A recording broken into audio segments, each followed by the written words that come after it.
Oh man, I can't get these doors off the truck. Whatever I'm gonna do. Too inclined. Concrete's just sinking right into the ground. Man, oh man, we're gonna have to think of something new.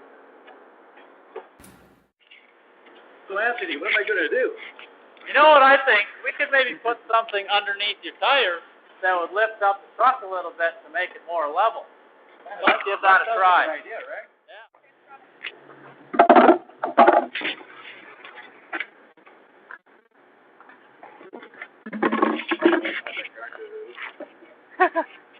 All right, let's give that a try.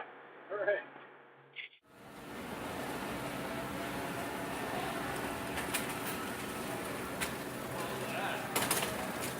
Very nice.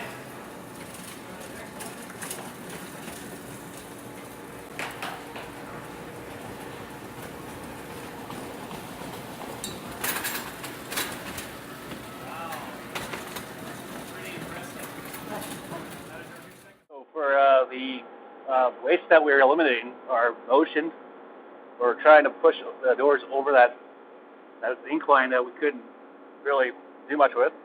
Also defects from doors getting damaged from things falling apart while you're trying to push on them. Also waiting as when the blue tags are made, we are waiting for the parts to be remade again. And the customer is standing, so they need to keep everything like all together. Also, unutilized talent because I'm wasting my time doing something else, and I could be doing something else, right? And that will be it. Thank you.